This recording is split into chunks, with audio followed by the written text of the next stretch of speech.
Et si je vous disais que le secret pour devenir plus prospère n'est pas de travailler plus, ni de courir après chaque centime, mais de donner une partie de ce que vous avez. Oui, donner. Ça paraît fou, n'est-ce pas? On nous apprend depuis toujours que pour avoir plus, il faut garder, économiser, protéger. Et pourtant, les plus grands investisseurs, les personnes les plus accomplies, vous diront l'inverse. Ce que je vais vous révéler aujourd'hui, ce n'est pas une théorie abstraite. C'est une clé, testée depuis des siècles, qui pourrait transformer à jamais votre relation avec l'argent, votre façon de le voir, et même la manière dont il circule vers vous. Alors, attachez votre ceinture, parce que les prochaines minutes risquent de bouleverser vos certitudes.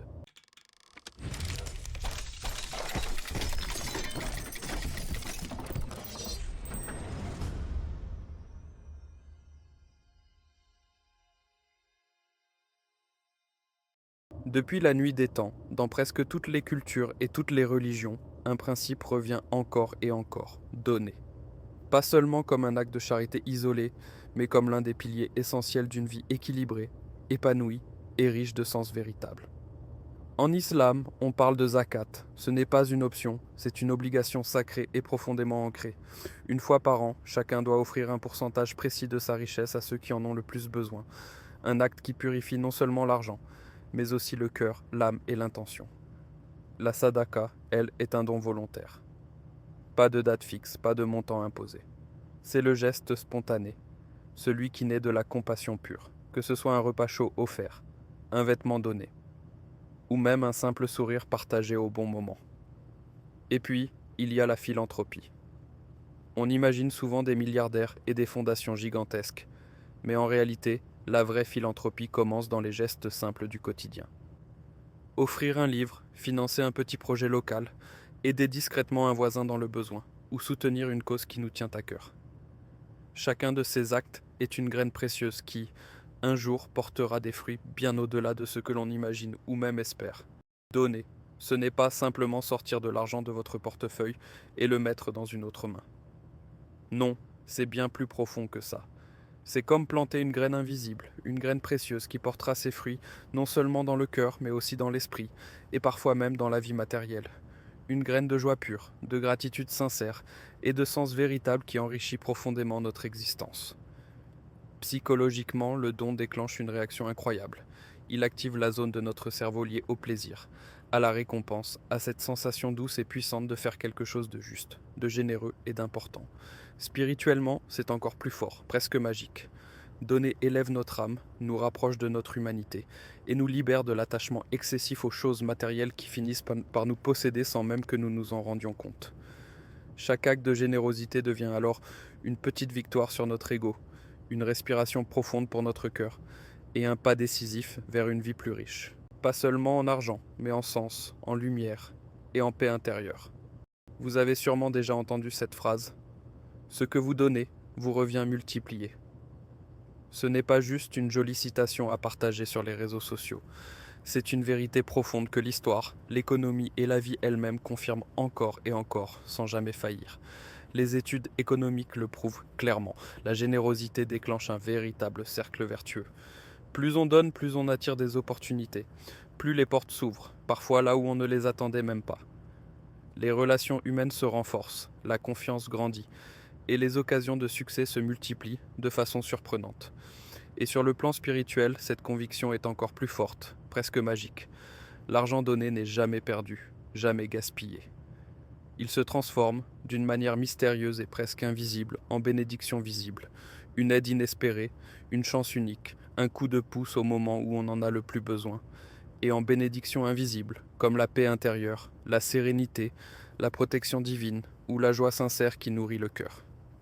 Donner, c'est en réalité investir, mais dans une monnaie sacrée, une monnaie que seule la vie et le destin savent faire fructifier de façon extraordinaire.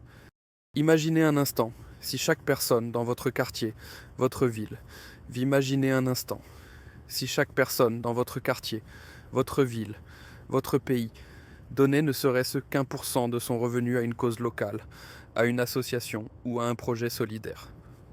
Les conséquences seraient alors incroyables, presque inimaginables, et pourraient véritablement transformer notre société. Ces associations auraient alors les moyens réels et concrets de nourrir des milliers de personnes affamées, de loger ceux qui n'ont plus de toit, de soigner ceux qui n'ont plus accès aux soins médicaux essentiels. Mais ce n'est pas tout. Le don agit comme un moteur puissant sur l'économie locale. Il finance des projets innovants et porteurs. Il crée de nouveaux emplois stables.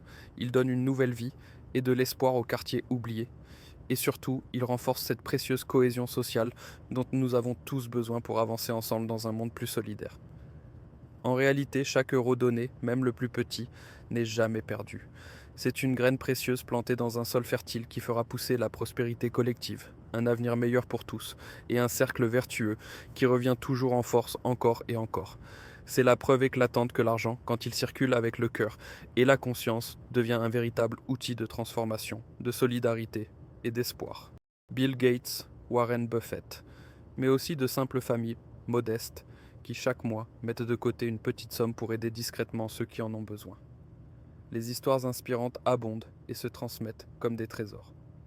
J'ai rencontré des personnes ordinaires qui, en donnant régulièrement, ont vu leur entreprise prospérer au-delà de leurs attentes.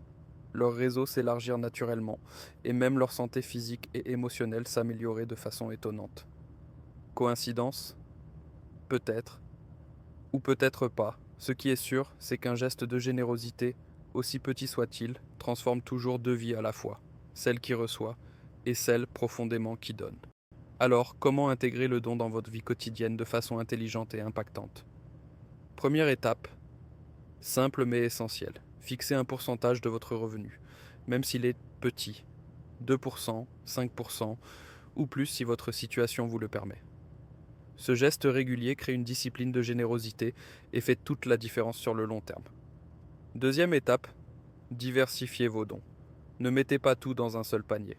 Par exemple, consacrez une partie pour les urgences humanitaires qui demandent une aide immédiate et une autre partie pour des projets à long terme qui construisent un avenir durable, comme l'éducation ou le développement local.